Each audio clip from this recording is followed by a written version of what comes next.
ناوې ته پنځه خبرې.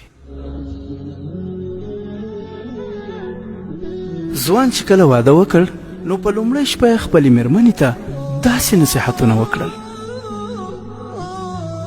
زما پنځه خبرې واوره او تل یې در سره په یاد ولره. لومړی خبره دا چې زما د مور او پلار قدر او خدمت کوه، او بل دا چې زه له تا سره ډېره زیاته مینه لرم، نو له همدې کبله مې له تا سره واده وکړ او دې کور ته مې راویستلې.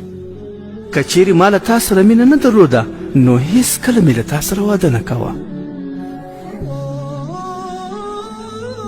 دوهمه خبره دا چې په یاد ولره زه انسان یم، فرښته نه یم. که کوم وخت له ما څخه تېروتنه کېدله نو سترګې پرې پټې کړه او بښنه وکړه. ځکه له انسان څخه وخت نه وخت وړې تېروتنې کیږي، نو هیله ده چې په وړو خبرو باندې خپل زړه بد نه کړې.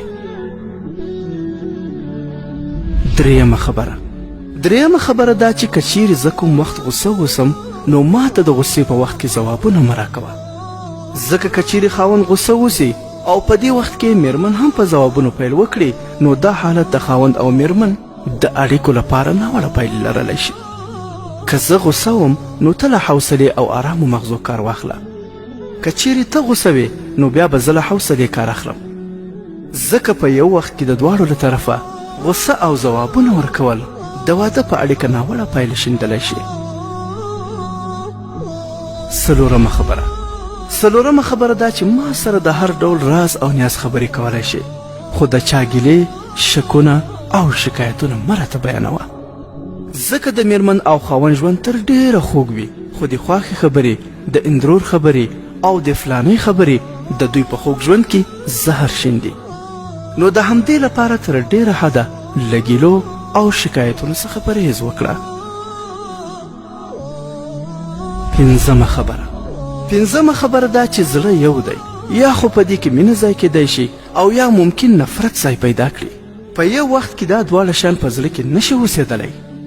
که چیرې په تېروتنې کې زما کومه خبره پر تا بده ولګېده نو په زړه کې یې مه ساته، ما سره د زړه له اخلاص خبرې کوه. په زړه کې د بدو خبرو ته ځای مه ورکوه.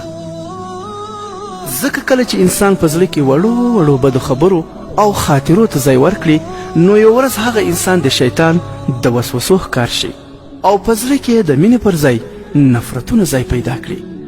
نو کله چې په یوه اړیکه کې نفرتونه پیدا شي هغه اړیکه بیا تر ډیره دوام نه مومي. یعنی چې نفرت پیدا شي بیا خاوند د میرمن او میرمن د خاوند په مرګ او رکېدو خوشحاله وي. نو ځکه په زړه کې دي نفرت ته ځای مه ورکوه. یو څو وخت ژوند دی، ښه په مینه محبت یې را سره تیر کړه.